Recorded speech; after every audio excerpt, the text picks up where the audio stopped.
Hey everybody, wanted to talk a little bit about Beyond the Sea. We had someone at our jam on Wednesday, one of our newer players, who requested this song, and we wound up playing it without the key change because not a lot of people know those chords in the key change.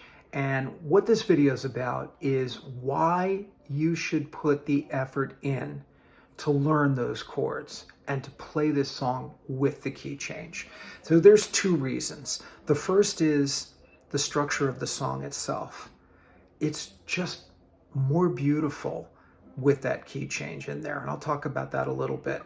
And the second is those chord shapes are going to serve you well in your ukulele playing. It's going to open up some doors for you, and I'll explain more about that. And then we'll talk about how to make that thing, how to make doing that, those chords a little bit easier for you.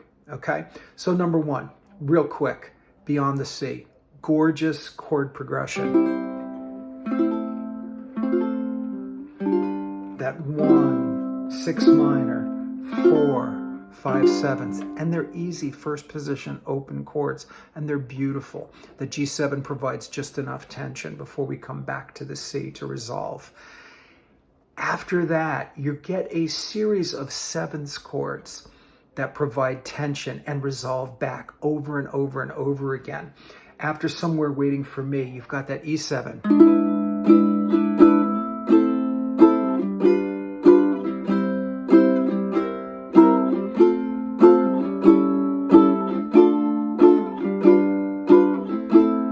You've got, G7 goes to C, C7 goes to F, A7 goes to D minor, almost like that rolling waves of the C. And then it culminates in that key change, and it just sounds awesome. And the key change, listen to the tension in this key change as it resolves back into the rest of the song.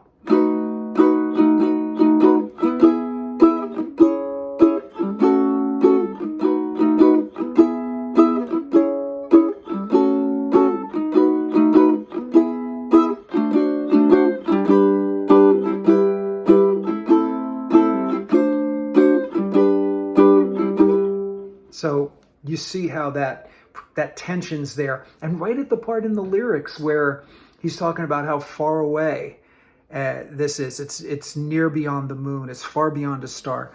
And then it comes back and resolves. So let's talk about those 4 chords and how they're not that hard. You can do them with a little bit of practice. And it may take a few weeks, but when you get to the point where you can play this entire song with the key change, you're going to love it. Okay, so starting with the B7, that's where that original tension comes in. You're going to make a B7 by barring the 2nd fret. Now, when we bar, we don't want to use the flat part of our finger. We want to use either this part or this part. And to make a B7, what I do is I roll my finger over to that 2nd fret. My thumb is offset. My thumb's down here, my finger's up there. You can see it. That's very exaggerated. And what that does is that allows me, by putting my elbow in front of my ribs, it allows me to roll over and get some leverage on that bar. Then I take my middle finger on the C string, all right, and I stack my middle finger up against that bar, and then I add the rest of those fingers, and I just turn the whole thing into that B7. It makes it easier. After this one comes the E at the 4th fret. So what you're going to do is you're going to take that elbow, you're going to rotate it out, and you're going to rotate that hand down. Now that finger's going to the other side. And when it gets to that 4th fret, you pop that pinky on the 7th fret at the A string with your elbow high and thumb up that way. And now you've got the leverage on that. After that, you're going to have to switch to that B minor shape. So what you're going to want to do is you're going to want to put the elbow back in front of your ribs, rotate that over, and take your ring finger up on the G string. I'll get my other fingers out of the way so you can see it. Bar here, just touching the G string here. And you can stack that second finger, the middle finger gets stacked up on the first to help you. And you can stack that pinky up on your ring finger. All right, so as you get there, all right, for the next one, really easy chord, it's an F sharp minor. You're gonna rotate your entire hand around this way. Your pointer finger will find the C string, and you're just going to ride that all the way to that first fret, and then you're going to put the G7 shape down on the G string and the E string at the second fret. It's just like a G7, except it's one toward the ceiling. And then from there, rotate back around and drop back into your B7.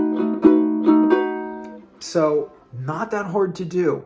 It's going to feel really strange at first. It's going to feel really bad at first. But the shape for that C sharp minor is the same as your B minor shape. You're going to need that. So if you got to learn it, you might as well learn it now. And that way you can put it into the key change.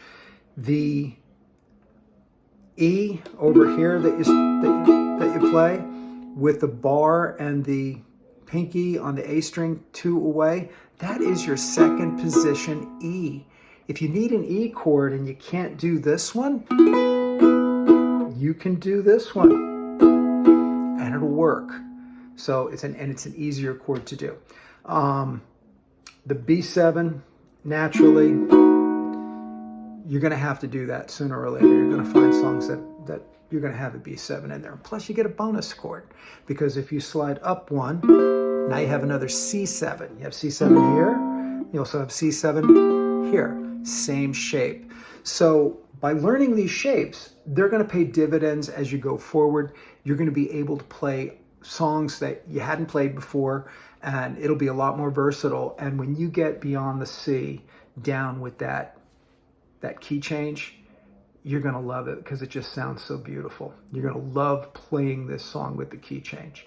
So give it a try. If you have questions, I'm always available at 5 o'clock at the start of jams. Come on in. I'll be happy to work with you a little bit on it. It's not going to come all at once, but if you practice this a little bit each day, and by a little bit, I mean 2 or 3 minutes, you know, just figure out, okay, that's how I can get this to ring. That rings, and okay, how do I get the next one? You'll get it. It'll come quicker than you realize. Anyway, happy strumming. Look forward to seeing you at Jam. Take care, mahalo, and give it a try. Let me know how it works for you.